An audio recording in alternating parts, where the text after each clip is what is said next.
पूज्य मुरारी बापू जी, इस संपूर्ण कार्यक्रम के आयोजक पूज्य सतवा बाबा महामंडलेश्वर संतोष दास जी महाराज, पूज्य संतजन और ललितपुर के बुंदेलखंड से आए हुए सभी श्रद्धालुजन,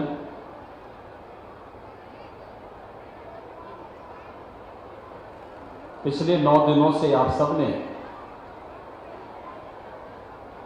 मर्यादा पुरुषोत्तम भगवान श्री राम की इस पावन कथा श्रवण का आनंद पूज्य बापू के श्रीमुख से किया है। बुंदेलखंड तो भक्ति और शक्ति का एक महासंगम है और यह भी संजोगी होगा, इसी बुंदेलखंड के चित्रकूट में भगवान राम ने अपने वनवास काल के सर्वाधिक समय इसी बुंदेलखंड की धरती पर व्यतीत भी किया था। ये मेरा सौभाग्य है कि इस पावन कथा में मुझे भी पूर्णाहुति के अवसर पर शामिल होने का अवसर प्राप्त हुआ है। मैं इसके लिए पूज्य बापू का और सतवा बाबा जी का हृदय से धन्यवाद करता हूं। भाइयों बहनों, मर्यादा पुरुषोत्तम भगवान श्री राम की कथा ये वास्तव में भारत की कथा है, भारत के प्रत्येक परिवार की कथा है और भारत के प्रत्येक मानस के हृदय में रसी बसी मानवीय कथा है जो हमें जीने की एक नई प्रेरणा देता है। संकट के समय चुनौतियों से जूझने के लिए एक नया मार्ग दिखाती है और बड़ी से बड़ी चुनौती में हमारे देश के लिए, हमारे धर्म के लिए, हम सब के लिए एक राह दिखाने का काम कोई करती है तो भगवान श्री राम की पावन कथा करती है। और इस पावन कथा में पिछले 9 दिनों से बापू के श्रीमुख से आप सबको सुनने का आनंद प्राप्त हुआ है। मैं इसके लिए आप सबका हृदय से अभिनंदन करता हूं, आप सबका स्वागत भी करता हूं।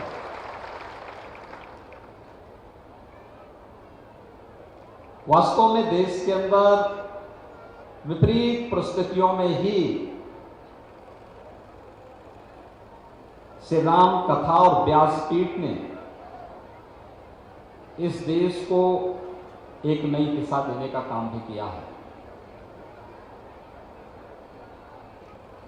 संत तुलसीदास जी का जन्म भी यही तो हुआ था, बुंदेलखंड की ही भूमि है और उस कालखंड में भी तुलसीदास जी ने, कहते ना, एक बात सामने आती है कि एक बार उन्हें बादशाह के दरबार में बुलाया गया तो उन्होंने कहा कि भाई मैं वहां क्यों जाऊंगा। कहा रे राजा के पास चलिए आप। उन्होंने कहा भाई देखो, हमारे तो एक ही राजा है और राम है, राम के अलावा हम किसी को राजा नहीं मानते हैं।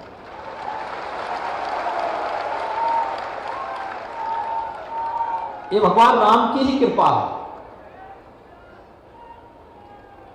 इस बुंदेलखंड की धरती पर जन्मे हुए संत के श्रीमुख से जो वाणी निकली और राम कथा के माध्यम से, वाल्मीकि के रामायण के माध्यम से और रामचरितमानस के माध्यम से जन जन तक व्यासपीठ के माध्यम से पूज्य बापू के द्वारा पहुंचाई गई है, पहुंचाई जा रही है। और हम सब के लिए सौभाग्य की बात है कि जब अयोध्या में राम जन्मभूमि भव्य मंदिर निर्माण का कार्य अपनी चरमता की ओर बढ़ रहा है, और उस समय तो ललितपुर की धरती पर, ललितपुर के बारे में कहते हैं कि ललितपुर नहीं छोड़ियो,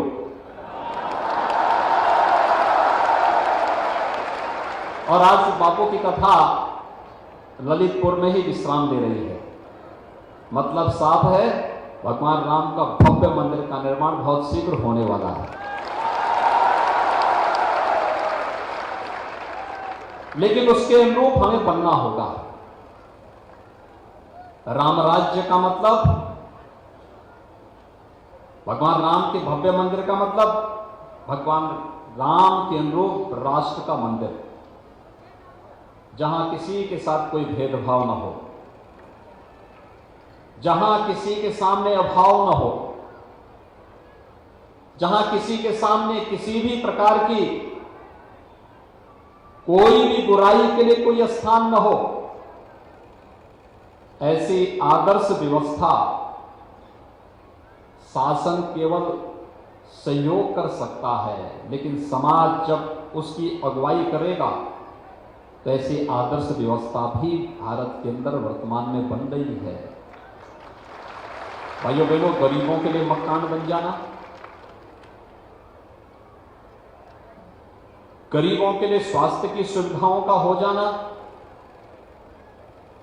इस सदी की सबसे बड़ी महामारी के दौरान फ्री में टेस्ट, फ्री में उपचार, फ्री में वैक्सीन और फ्री में हर गरीब के लिए राशन की व्यवस्था भी तो सरकार के द्वारा की गई है। यही तो राम राज्य है। कोई भेदभाव तो नहीं हुआ ना। और बुंदेलखंड की तो जो सबसे बड़ी समस्या थी, मैं कल से आया हूं बुंदेलखंड में, और मैं एक कार्य को देख रहा हूं जो बुंदेलखंड के लिए प्रधानमंत्री मोदी जी ने एक देखा था कि जो बुंदेलखंड की जनता जिसके लिए हमेशा तरसती थी, एक सपना देखती थी कि क्या कभी हमारे घर में भी पानी आ पाएगा, आज तो हर घर नल जल के माध्यम, हर घर जल के माध्यम से वो साकार हो रही है। कितना युद्ध स्तर पर कार्य प्रारंभ हो रहा है। मैं कल से देख रहा हूं, कुछ परियोजनाएं इसी जून में पूरी हो जाएंगी, कुछ अगस्त में पूरी होंगी, कुछ अक्टूबर में पूरी होंगी, कुछ नवंबर में पूरी होंगी, कुछ दिसंबर में तक पूरी होंगी, और दिसंबर तक हम लोग लगभग संपूर्ण बुंदेलखंड के हर गांव और हर घर तक शुद्ध आरओ का पानी घर तक पहुंचवा देंगे। खेतों के लिए सिंचाई की योजना को घर उसके खेत तक पहुंचा देंगे। डिफेंस कॉरिडोर का निर्माण भी यही होगा, यानी एक तरफ आपके खेत में फसलें लहलाएंगी और दूसरी तरफ यहां का नौजवान भारत की सीमा पर तोप लेकर के जाएगा, वह तोप भी यहीं की बनी होगी, बुंदेलखंड की बनी होगी। और समय समय पर इस प्रकार की कथाएं एक नए ओज और तेज के साथ हमें कार्य करने की एक नई स्फूर्ति भी पैदा करेगी। भाइयों बहनों, हमें इस अभियान को एक निरंतरता देना होगा, एक सामूहिकता के साथ हमें कार्य करना होगा, क्योंकि सामूहिकता में बड़ी ताकत होती है। भगवान राम ने भी तो यही किया था। भारत की सामूहिक ताकत को पहचाना था भगवान राम ने। लंका पर चढ़ाई करनी है तो अयोध्या और जनकपुर से सेना नहीं जाएगी, बल्कि बंदर और भालुओं की सेना को खड़ा करके उन्होंने उस समय के सबसे बड़े ताकतवर योद्धा का सामना किया था और विजयश्री का वर्णन भी किया था। यही समाज की ताकत है। अगर भगवान राम भी भेदभाव करते, छुआछूत करते, तो क्या वे सबरी के जूठे बेर खाते? क्या हनुमान जी उनके सेवक बन पाते? क्या राम राज्य की स्थापना का मार्ग प्रशस्त हो पाता? राम राज्य की स्थापना का मार्ग तब प्रशस्त होगा जब एक स्वर से 135 करोड़ का भारत बोलेगा, और एक स्वर से जब बोलेगा, एक स्वर से चलेगा, तो राम राज्य की परिकल्पना का मार्ग प्रशस्त होगा। और राम राज्य के इस मार्ग का प्रशस्त करने का कार्य वर्तमान में भारत के अंदर हो रहा है। बिना भेदभाव के शासन की योजनाओं को मिल रहा है, हर एक को सुरक्षा मिल रही है, हर एक को हर प्रकार की सुविधा बिना भेदभाव के उपलब्ध करवाने का कार्य भी हो रहा है। और बिना भेदभाव की इतनी बड़ी कथा में आपको आने का अवसर भी प्राप्त हुआ और साथ साथ प्रसाद ग्रहण करने का भी सौभाग्य प्राप्त हो रहा है। एक साथ सब कुछ है और इसलिए आप सब सौभाग्यशाली हैं। मुझे बताया गया कि लगभग 4 दशक से बापू की कथा ललितपुर में हो, ये ललितपुर वासियों की तमन्ना थी, लेकिन लगता है कि ये सौभाग्य मुझे मिलना था कि जब मैं दूसरी बार मुख्यमंत्री होऊंगा तब उसके बाद ही बापू की कथा यहां होगी।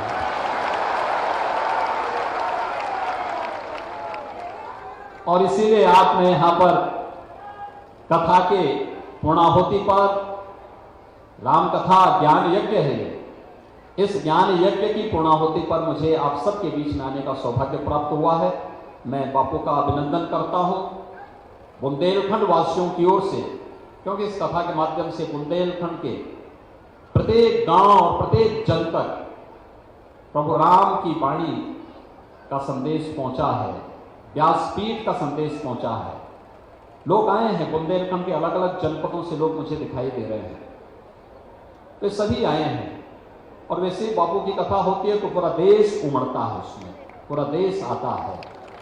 तो यहां पर तो बुंदेलखंड की हम बात कर रहे हैं, तो बुंदेलखंड वासियों के लिए कथा सुख और समृद्धि का कारक बने, बुंदेलखंड विकास की उन बुलंदियों की ओर आगे बढ़े जो प्रधानमंत्री मोदी जी की परिकल्पना है, और प्रधानमंत्री मोदी जी के विजन के अनुरूप हमें इसे आगे बढ़ाने के लिए कार्य करना है। इस विश्वास के साथ मैं एक बार फिर से बापू का अभिनंदन करता हूं।